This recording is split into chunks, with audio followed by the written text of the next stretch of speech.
Como era a Umbanda na época de Zélio.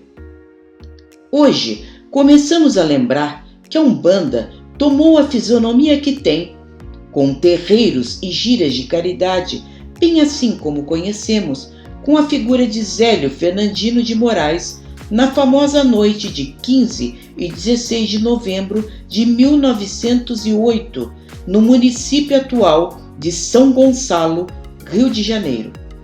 Foi Zélio quem deu as regras e normas da Umbanda que conhecemos, especialmente quando fundou seus 7 terreiros, cujos nomes são Tenda Espírita Nossa Senhora da Piedade, de 1908, Nossa Senhora da Conceição, de 1918, Nossa Senhora da Guia, de 1927, Santa Bárbara, de 1933, São Pedro, São Jorge e São Jerônimo, todas de 1935, e a Tenda Espírita Oxalá, de 1939.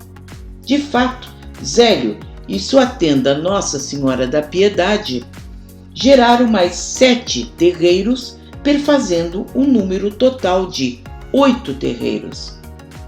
Em 1933, a Tenda Espírita Nossa Senhora da Conceição passou a ser dirigida por Antônio Eliezer Leal de Souza, que se tornou também o primeiro escritor de Umbanda, preservando o tempo e o conteúdo trazido pelo Caboclo das 7 Encruzilhadas, entidade de Zélio Fernandino de Moraes.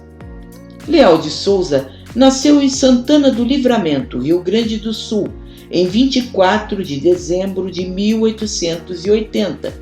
Foi militar na patente de alferes, o mesmo que segundo-tenente, e com 17 anos participou da Guerra de Canudos em 1897. Foi poeta parnasiano, tendo participado do seleto grupo de amigos de Olavo Bilac quando já estava morando no Rio de Janeiro.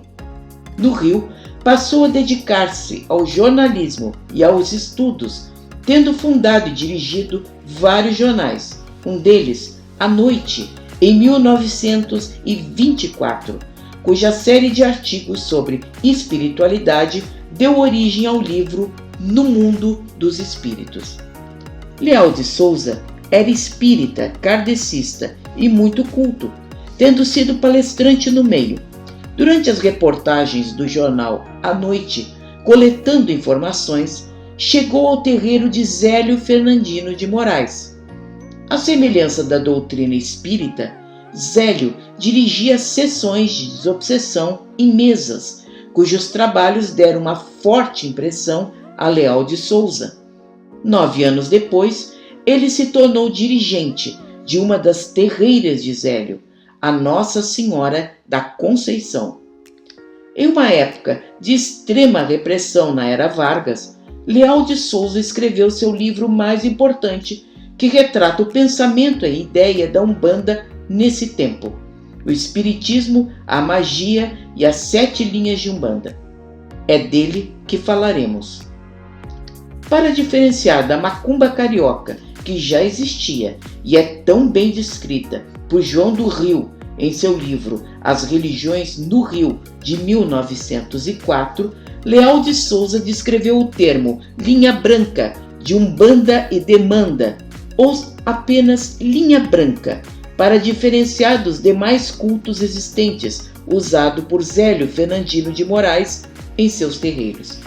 Deixa claro também que o objetivo da linha branca de Umbanda e Demanda é a caridade, a cura de doenças espirituais e auxílio nos tratamentos médicos, bem como a demanda, com o desmanche da magia negativa. Nos fala também das tradicionais festas dedicadas aos padroeiros, que seriam os orixás ou santos católicos, bem como os chefes de linha, como caboclos ou pretos velhos. Sobre a gratuidade da Umbanda, fala-nos que serão as sessões e suas atividades internas destinadas à desobsessão, curas e demandas sem nenhum custo. Fala-nos também não só dos caboclos e negros vindos da África e Bahia, mas da presença de orientais, europeus, de todas as origens e tempos em nossos terreiros.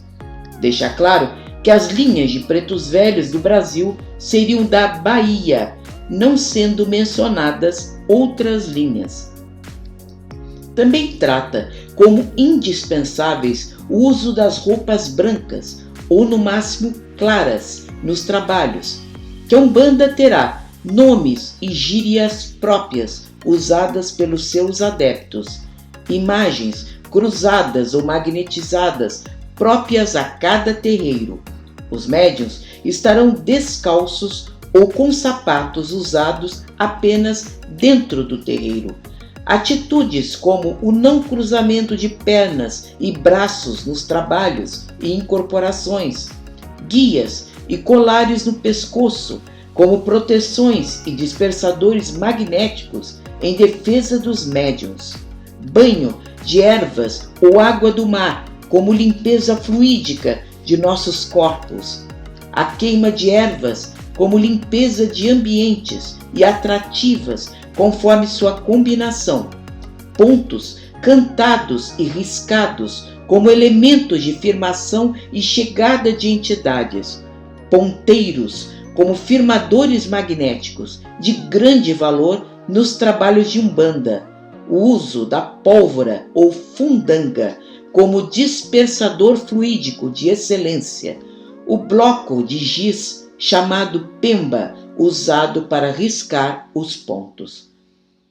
Já depois de desencarnado e através da mediunidade exemplar de Chico Xavier e Valdo Vieira, Leal de Souza nos trouxe um belíssimo poema na obra Antologia dos Imortais, dando um testemunho de sua permanência entre os grandes espíritos no além.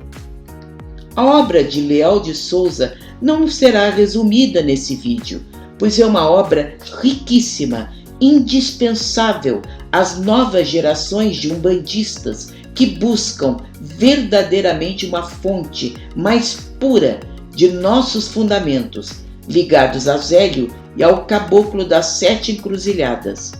Essa é a origem e a força de nossa Umbanda.